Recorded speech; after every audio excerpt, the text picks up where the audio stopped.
खुदा बाप बेटे रूह कुद्दस के नाम में आमीन। आवे मारिया कैथलिक टीवी के तमाम व्यूअर्स को खुश आमदीद। मैं अरुण आशिक प्रोग्राम सुनहरी बातें के साथ आपकी खिदमत में हाजिर हूँ। हमारा आज का टॉपिक जो बहुत ज़्यादा सेंसिटिव है, जिसके बारे में आज हम सीखेंगे, यानी पानी और उससे जुड़े मसाइल और आलूदा पानी, इसके तमाम मसाइल पर आज हम डिस्कशन करेंगे और बहुत सी बातों को सीखेंगे। तो नाजरीन, हमारी मुफीद रहनुमाई के लिए हमारी जो गेस्ट हैं डॉक्टर शरीन नसीम, आज उन्होंने अपने कीमती वक्त में से हमें वक्त दिया। Thank you so much doctor साहबा। थैंक यू सर, आपने जो मुझे प्रोग्राम में बुलाया, लोगों तक इस बात की अवेयरनेस पहुंचाने के लिए, और बहुत ही आपने स्पेशल टॉपिक चूज़ किया, तो थैंक यू सो मच। तो डॉक्टर साहब, हम जानना चाहते हैं कि कैसे हम इस पानी को आलूदा कर रहे हैं।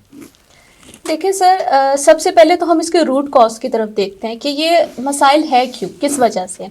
अब आप देखें कि हमारे अर्थ में, जो हमारी ज़मीन पे 97% जो हमारा वाटर है वो ओशन वाटर है, मतलब कि सॉल्टी वाटर है, हमारे किसी यूज़ का नहीं है। और इनफैक्ट हम उसको वॉशिंग पर्पस के लिए भी यूज़ नहीं कर सकते, क्योंकि वो कपड़े ख़राब करता है, वो हाथ ख़राब करता है पानी। तो हमारे जो अभी पीने का साफ़ पानी है जो हमारे लिए मौजूद है, वो सिर्फ 1% है हमारी ज़मीन पर। और अब तो अगर आप WHO की रिपोर्ट देखें तो उस हिसाब से हमारे पास 0.05% जो वाटर है वो रह गया यूज़ पर्पस के लिए।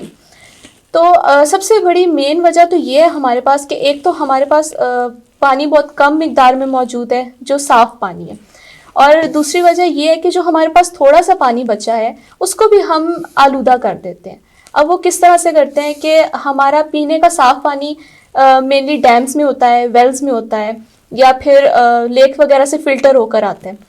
तो अब सबसे पहले अगर आप देखें तो हमारी सबसे पहली वजह क्या होती है कि हम कहीं बाहर जाते हैं, तो जैसे हम आउटिंग पे चले गए, फॉर एग्जांपल फैमिलीज जाती हैं, लेक के पास चले गए, डैम्स की तरफ चले गए, तो हम अपना गार्बेज, अपना रबिश जो हमारा वेस्ट होता है, हम पानी में फेंक देते हैं। फिर सेकेंडली आप इंडस्ट्रियल पॉइंट ऑफ व्यू से देखें तो उनका भी जो 90% वेस्ट है वो वाटर में जा रहे हैं। तो सबसे बड़ी हमारे पास एक पोल्यूशन की ये वजह है। और उसके फिर हम गवर्नमेंट लेवल पे देखते हैं तो उनका भी बहुत बड़ा रोल है इस चीज़ में, जो कि अब हर कोई अपना प्रॉपरली रोल नहीं निभा रहा।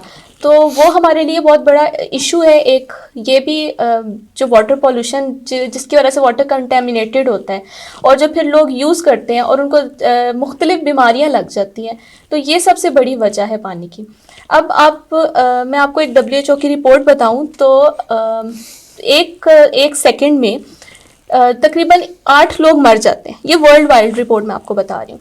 8 लोग मर जाते हैं कंटेमिनेटेड वाटर की वजह से, गंदे पानी की बीमारियों की वजह से। और अगर आप 1 घंटे का हिसाब लगाएं तो 1 घंटे में 220 पीपल, मतलब 220 लोग गंदे पानी की आलूदगी की वजह से मर जाते हैं।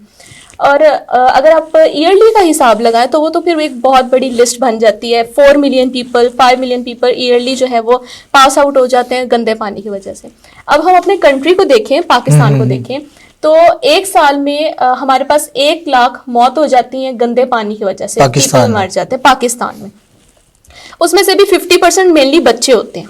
बच्चों में जो गंदा पानी है उसका वायरस बहुत जल्दी फैलता है, तो उसकी वजह से 50% बच्चे गंदे पानी की वजह से मर जाते हैं। और फिर बाकी जो है उसमें फिर ओल्ड एज, यंग पीपल और एडल्ट्स वगैरह आ जाते हैं।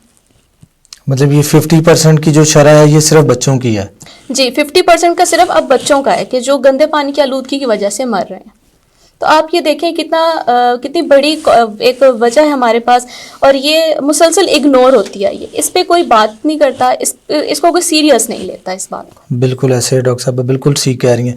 अच्छा डॉक्टर साहब, एक चीज़ मैं और मेरे व्यूज़ हम जानना चाहते हैं कि कौन सी ऐसी सीवियर किस्म की कंडीशंस हो सकती हैं, कौन सी ऐसी बीमारियां हैं जो आलूदा पानी की वजह से हम सबको अफेक्ट कर सकती हैं? अच्छा, मैं अगर आपको पाकिस्तान के हिसाब से बताऊं तो पाकिस्तान में सबसे जो अभी मेन कॉज पे चल रही है, जो लीडिंग कॉज चल रही है बीमारी, वो हेपेटाइटिस ई है। हेपेटाइटिस ई और हेपेटाइटिस बी, जो गंदे पानी के हेपेटाइटिस बी और ई के वायरस की वजह से गंदे पानी में आ जाता है, और वही लोग पी लेते हैं क्योंकि उनको अवेयरनेस नहीं है। अब हमारी तो आधी से ज़्यादा % जो पॉपुलेशन है, एक तो वो अनएजुकेटेड है, बिल्कुल, और सेकेंडली कि उनमें अवेयरनेस नहीं है, अनअवेयरनेस पीपल। तो उस वजह से ये होता है कि वो गंदा पानी पी लेते हैं, उनको हेपेटाइटिस ई और बी जो आजकल बहुत मेन कॉज पे चल रहा है वो बीमारी है। सेकंड पे आप देखें तो टाइफाइड बहुत कॉमन चल रहा है। टाइफाइड एक बहुत ही खतरनाक एक सीवियर किस्म की बीमारी है जो कि ऑर्गन्स को, हमारे इंटरनल जो हमारे बॉडी सिस्टम है उसको भी इफेक्ट करती है, और फिर जो लोग हैं इस चीज़ को सीरियस नहीं लेते। थर्ड कॉज देखें आप तो डायरिया बहुत ज़्यादा कॉमन है, जो कि बच्चों में बहुत ज़्यादा स्पेशली कॉमन है। ये अगर अनट्रीटेड छोड़ दें या जैसे कि ला इलाज बीमारी नहीं है लेकिन हम उसका इलाज नहीं करवाते क्योंकि हमें पता ही नहीं चलता, इतना हमें वो अवेयरनेस नहीं है कि हम टेस्ट करवा सके, या हमें उसकी कॉज नहीं पता चलती कि हमें गंदे पानी की वजह से हो रहा है। तो डायरिया बहुत ज़्यादा कॉमन आता है, और उसके बाद आप देखें तो फिर कोलेरा है, साल्मोनेला है, और फिर ये बहुत एक लंबी लिस्ट है बीमारियों की जो पाकिस्तान में मेनली इस टाइम जो फैल रही हैं। डॉक्टर साहब, इसकी एक मैं जानना चाहता हूँ कि जैसे अब ये बीमारियां आप बता रही हैं, ये तो बड़ी लंबी लिस्ट है जी। तो मतलब कैसे हम लोग इनसे बच सकते हैं? इसकी प्रिकॉशंस क्या हो सकती हैं, इसकी एहतियात क्या हो सकती हैं? कॉमनली एक मैं आपको मतलब अपने साथ वो गुजरा एक वाक़या आपको मैं बताता हूँ। जस्ट लाइक मैं एक दफ़ा ट्रैवल कर रहा था तो आम तौर पे मैं कोशिश करता हूँ कि जो पानी हम घर में यूज़ करते हैं मैं वही लेकर अपने साथ जाऊँ, लेकिन वो इत्तेफाक से मैं भूल गया। तो ऑन द वे मैंने वो एक शॉप से पानी पिया, तो उसका वो जो कैप था वो भी किसी अच्छी कंपनी का नहीं लग रहा था, लेकिन जस्ट बिकॉज के बहुत ज़्यादा प्यास लग रही थी तो वो पानी पिया, और उसके बाद से मुझे भी फील हुआ कि वो कुछ प्रॉब्लम कर रहा है। तो इसका क्या सोल्यूशन क्या कर सकते हैं हम, मतलब कैसे हम इससे बच सकते हैं? अच्छा देखिए, अगर आप ट्रैवलिंग पे हैं, बाहर कहीं जा रहे हैं, अगर आपकी 2-3 घंटे की कोई भी किसी भी आप जर्नी पे हैं तो आप सबसे अच्छी बात ये है कि आप अपने घर से वाटर बॉटल्स लेके जाएं, ठीक है, क्योंकि बाहर मेनली आपको यही चीज़ें अवेलेबल होती हैं। अगर आपके पास वो अवेलेबल नहीं है, अगर आपके पास पानी नहीं है मतलब अपने घर का, तो आप बाहर का पानी आपको सूट नहीं कर रहा, आपने वो पानी पिया, आपको ऐसा लगा कि बॉडी में बहुत डिजीनेस हो रही है, लेजी लेजी फील हो रहा है, या फिर ऐसा कोई डायरिया का सिम्टम आ रहा है, तो सबसे बेस्ट ये है कि आप किसी भी, अगर आपके करीबी कोई स्टोर पड़ता है तो आप वहाँ से एथेनॉल ले लें, आयोडीन ले लें, या फिर क्लोरीन ले लें। जी ठीक है। क्योंकि ये पानी को साफ करने के लिए बहुत ही एक फ़ायदेमंद चीज़ है। अब हम आयोडीन है जो इमरजेंसी के केसेस में यूज़ करते हैं। इमरजेंसी मतलब जैसे हम बाहर गए, हमें पानी नहीं सूट किया, या हम किसी के घर रहने चले गए तो हमें मेनली पानी नहीं सूट करता। बिल्कुल ठीक है। तो हम अपने लिए ये प्रिकॉशंस कर सकते हैं कि हम इमरजेंसी के लिए आयोडीन ले सकते हैं। अब उसके 2 ड्रॉप्स काफ़ी होते हैं एक ग्लास पानी के लिए, या अगर वो अवेलेबल नहीं है तो क्लोरीन की टैबलेट्स मिल जाती हैं, नॉर्मली स्टोर से मिल जाती हैं, तो वो एक टैबलेट 1 लीटर पानी के लिए इनफ होती है। वो हम अपनी सहूलत के लिए ये चीज़ें यूज़ कर सकते हैं। वैसे अगर हम देखें स्मॉल स्केल पे देखें, मतलब छोटे पैमाने पे देखें, पानी को हम साफ़ कर सकते हैं। सबसे अच्छी जो जिस पानी से हम साफ़ कर सकते हैं वो बॉइलिंग पॉइंट है, पानी को बॉयल करना। पानी को आप 5 से 10 मिनट रखें, उसमें 99.9% जो बैक्टीरियाज हैं वो मर जाते हैं बॉइलिंग की वजह से। बिल्कुल बिल्कुल। तो ये सबसे एक बेस्ट तरीका है कि हम पानी को साफ़ कर सकते हैं। अगर आपके पास वो भी अवेलेबिलिटी नहीं है तो आप अपने घर में फ़िल्टर्स लगा सकते हैं। आजकल नॉर्मली फ़िल्टर्स भी मिल जाते हैं, तो आप वो लगाएं, फ़िल्टर्स यूज़ करें। जी, तो डॉक्टर साहब हमारे व्यूअर्स जानना चाहते हैं कि अगर उन्होंने किसी तरह से कोई आलूदा पानी पी लिया है तो उसके सिम्टम्स क्या होंगे? अच्छा, सबसे जो इसके कॉमन सिम्टम्स, जो आम तौर पे इसके सिम्टम्स आते हैं वो सबसे पहले तो डायरिया हो जाता है, मोशन लग जाते हैं, पेट ख़राब हो जाता है, उसके बाद बुखार होता है, वॉमिटिंग स्टार्ट हो जाती है, आपको अपने जिस्म में ऐसे लेजीनेस सी फील होती है। तो ये सारे इसके सिम्टम्स आते हैं। मेनली ये बुखार के जो सिम्टम्स आते हैं टाइफाइड की वजह से आते हैं। डायरिया के जो सिम्टम्स आते हैं वो कोलेरा, जो मैं पहले भी बता रही थी बीमारी है, उसकी वजह से आते हैं, और ये बहुत ख़तरनाक जरासीम होते हैं। तो डॉक्टर साहब हम जानना चाहते हैं इस बारे में भी कि कॉमनली हम लोग अपने घरों में पानी को कैसे साफ़ कर सकते हैं? देखिए सर, मैं आपको इसका बताती हूँ कि एक हम बॉयल के छोटे पैमाने पे और बड़े पैमाने पे, ये 2 हमारे पास चीज़ें होती हैं जिससे हम पानी को साफ़ कर सकते हैं। अब जो हम मेनली घर में जो पानी साफ़ करते हैं वो हम छोटे पैमाने पे करते हैं। अब इसमें 3 चीज़ें आ सकती हैं, जैसे कि हमारे पास पहला तो सबसे पहले बॉइलिंग बहुत ही अच्छा तरीका है पानी को साफ़ करने का। और बॉइलिंग जो है आप ये नहीं होता है, एक तो हमारे घरों में होता है बहुत ज़्यादा बॉयल कर देते हैं, आधे आधे घंटे के लिए रख देते हैं। तो बॉइलिंग मेनली आप 5 to 10 मिनट्स करें, या ज़्यादा से ज़्यादा आप 15 मिनट्स तक उस पानी को बॉयल करें।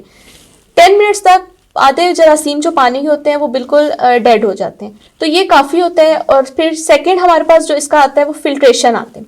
फिल्ट्रेशन मतलब फ़िल्टर प्लांट्स मिलते हैं छोटे घरों में लगाने के लिए, आप फ़िल्टर प्लांट्स लगा सकते हैं। नॉर्मल टैप का पानी आप बिल्कुल भी ना यूज़ करें, और आपको बाहर जो हम अक्सर फ़िल्टर का पानी भी लेके आते हैं ना, समटाइम्स वो भी हमारे लिए नुकसानदेह होता है, उसमें भी हमारे पास जरासीम होते हैं, तो वो भी हमें बॉयल करके पीना चाहिए।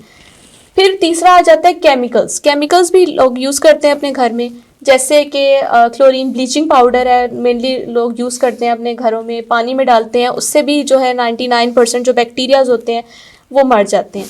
तो ये 3 होता है हमारे पास, बॉइलिंग, फिल्ट्रेशन और केमिकल्स जो हम यूज़ करते हैं। तो इन 3 चीज़ों से हम अपने पानी को साफ़ कर सकते हैं। जी ठीक है डॉक्टर साहब, ये जो केमिकल आप बता रही हैं ये किसी तरह से नुकसानदेह तो नहीं है? नहीं, ये किसी तरह से भी नुकसानदेह नहीं है, ये 100% प्यूरीफाई केमिकल्स होते हैं। हम इनको यूज़ कर सकते हैं और नॉर्मल और डेली रूटीन में भी यूज़ कर सकते हैं। मतलब उसको इस्तेमाल करने से हमारी बॉडी को कोई नहीं, हमारी बॉडी नुकसान को नहीं उससे है? कोई नुकसान नहीं होता। तो डॉक्टर साहब वैसे तो पूरा साल सारे पानी पीते हैं तो ये अफेक्ट कर सकता है, लेकिन कॉमनली कौन से सीजन में ज़्यादा लोग बीमार होते हैं? देखिए, ज़्यादातर हम जिसको सावन का मौसम कहते हैं उसमें ज़्यादा पानी की आलूदगी बढ़ जाती है। वो क्योंकि कुछ कीड़े मकोड़ों की वजह से, फिर उन दिनों में आपको पता है डेंगू भी बहुत ज़्यादा कॉमन होता है। बिल्कुल बिल्कुल तो ऐसे वो ही भी है। पानी में ही पैदा होता है, और फिर गंदगी बहुत ज़्यादा बढ़ जाती है सावन के मौसम में। हमें एहतियात की बहुत ज़रूरत होती है। तो सावन का मौसम ऐसा मौसम होता है जिसमें पानी की आलूदगी बहुत ज़्यादा बढ़ जाती है, और हमें इसमें बहुत ज़्यादा एहतियात करनी होती है। और बिल्कुल भी हमें कोई टैप्स का वाटर या फिर आप ऐसे नॉर्मल लेक का वाटर या फिर फ़िल्टर प्लांट से जो वाटर लेके आते हैं वो भी इस तरह से बॉइलिंग के बगैर बिल्कुल भी नहीं यूज़ करना चाहिए। तो thank you so much doctor साहब आपकी इस मुफीद रहनुमाई के लिए। मैंने और हमारे व्यूअर्स ने बहुत सारी नई चीज़ें आपसे सीखी हैं, तो कोई ऐसा मैसेज जो आप देना चाहें तो प्लीज़। मैं यही मैसेज देना चाहती हूँ कि पाकिस्तान में रहते हुए हमें इस बात का बहुत ज़्यादा ख्याल करना है। जो आज का हमारा टॉपिक था ये बहुत ही एक इम्पॉर्टेंट टॉपिक है, और स्पेशली ये बच्चों के लिए बहुत ज़्यादा इम्पॉर्टेंट है, क्योंकि हमारी वैसे सॉरी टू से बट हमारे यहाँ पे एहतियात नहीं बिल्कुल भी की जाती। छोटे बच्चे होते हैं, उनको उसी जो फीडर जो पीते हैं, जो मिल्क यूज़ करते हैं, तो वैसे ही टैप वाटर या फिर गंदे पानी से या फिर बेएहतियाती कर देते हैं। तो वो उनको जब वो पीते हैं तो क्योंकि उनकी इम्यूनिटी बहुत ज़्यादा वीक होती है बच्चों की, बिल्कुल नॉर्मल इंसान से बहुत ज़्यादा उनकी इम्यूनिटी वीक होती है, तो वो एकदम अटैक करते हैं वायरस बच्चों पे, और फिर उनको ये जब सिम्टम्स आते हैं तो फिर बहुत ज़्यादा एक प्रॉब्लम हो जाती है।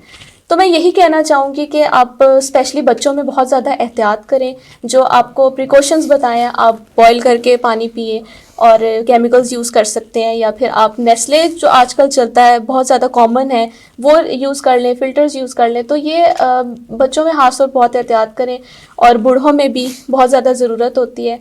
तो बस मेरा यही मैसेज है कि आप साफ़ पानी यूज़ करें, ख़ुद भी सेफ़ रहें और अपने बच्चों को भी सेफ़ रखें। Thank you so much. So viewers, उम्मीद करता हूँ आपने आज की वीडियो से बहुत सी मुफीद बातें सीखी होंगी, और मैं प्रोग्राम के अख्ताम पर शुक्रिया अदा करना चाहता हूँ फजीलत माब arch bishop doctor Joseph Arshad का, जिन्होंने ये खूबसूरत प्लेटफॉर्म हमें अता किया। इसी प्लेटफॉर्म से आपको बहुत सी सुनहरी बातें सुनने को मिलती हैं। सो प्लीज़ प्रोग्राम को शेयर भी कीजिए, चैनल को सब्सक्राइब करें और वीडियोस को लाइक करें। Thank you so much.